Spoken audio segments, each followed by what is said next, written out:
Morning बच्चों। Class 4 आज का टॉपिक है जल की महिमा, चैप्टर 6।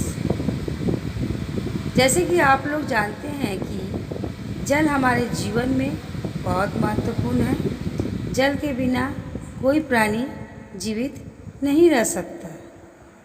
अब हम लोग जल की महिमा के बारे में पढ़ेंगे। स्टार्ट। पृथ्वी पर जल को अमृत कहा जाता है।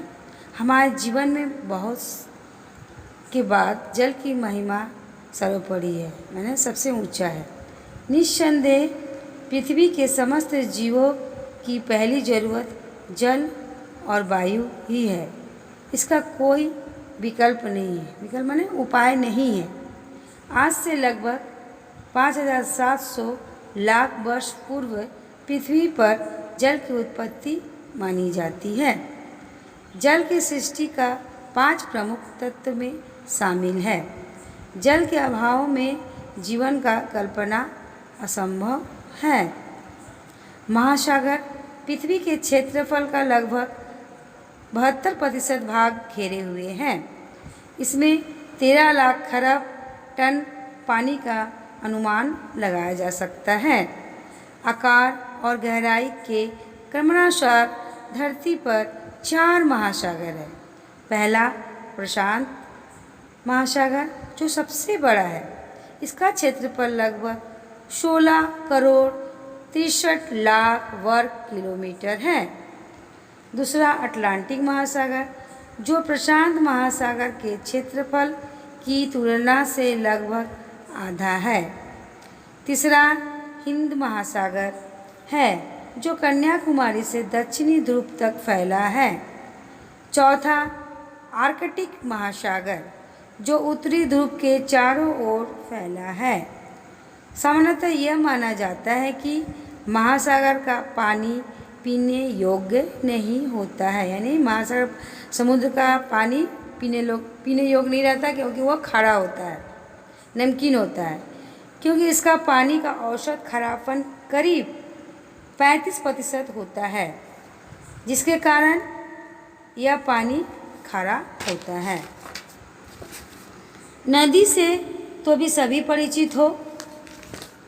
पानी की विशाल धारा जिसके किनारे समय के अनुसार बदलते रहते हैं, उसे हम नदी कहलाते हैं। नदी का वेग तब बढ़ जाता है जब विभिन्न सहायक नदी आपस में मिलती है। वर्षा और बर्फ के पिघलने से पानी रिसकर विभिन्न दरारों में भूमि के अंदर प्रवेश करता है। वह भूमिगत जल कहलाता है। सिंचाई तथा पीने योग्य पानी की पूर्ति के लिए कूपों और ट्यूबवेल द्वारा भूमिगत जल का उपयोग होता है। सूर्य की गर्मी से नदियों, झीलों, तालाबों, समुद्र आदि का पानी वाष्प में बदल जाता है। यह जलवाष्प हवा से हल्की होती है, इसलिए यह वायुमंडल के ऊपर उठकर ठंडी हो जाती है। ठंडी होकर यह जलवाष्प अत्यंत सूक्ष्म जलबूंदों के रूप में संघित हो जाती है और बादलों का निर्माण करती है।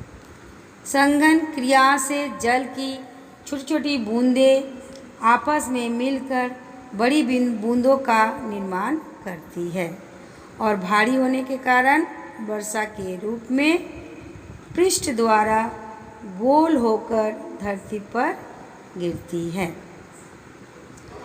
जब ऊष्मा के विकिरण और चालन द्वारा वायुमंडल की निचली परत का तापमान उष्मांक से कम हो जाता है, तब हवा में उपस्थित नमी पानी की छोटी बूंदें के रूप में घुल्लों के कारण कणों पर लटककर कोहरा बनती है और क्रिस्टल में बदल जाती है।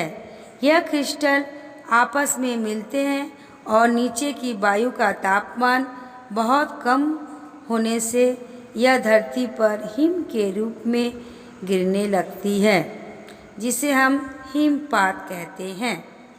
यह तो चक्रीय प्रक्रिया हुई जिसमें पानी विभिन्न आकर्षों के रूप में धरती से आसमान और आसमान से धरती पर आ जाता है। पृथ्वी पर जल की मात्रा लगभग 146 घन किलोमीटर है, परंतु फिर भी पीने योग्य स्वच्छ जल इसका मात्रा 1% भाग है। शेष समुद्र में खारा जल है। सामान्य जल स्वादहीन, रंगहीन एवं गंधहीन होता है। जब भूमि में स्थित खनिज लवण तथा क्षार पानी में मिल जाते हैं तो जल का कुछ स्वाद प्रकट होता है। इसी तरह कुएं और तालाबों में पानी का रंग और गंध भी विभिन्न वनस्पतियों के कारण प्रतीत होता है। जल किसी भी अकार्बनिक पदार्थों को घोल सकता है। सही है, जल अमृत है, किंतु नाइट्रेट की उपस्थिति के कारण यह विषैला होता है। हमारे देश के कई प्रांतों में नाइट्रेट युक्त जल मिलता है जो शारीरिक विकार उत्पन्न कर देता है। नाइट्रोजन और ऑक्सीजन के संयोग से नाइट्रेट बनता है।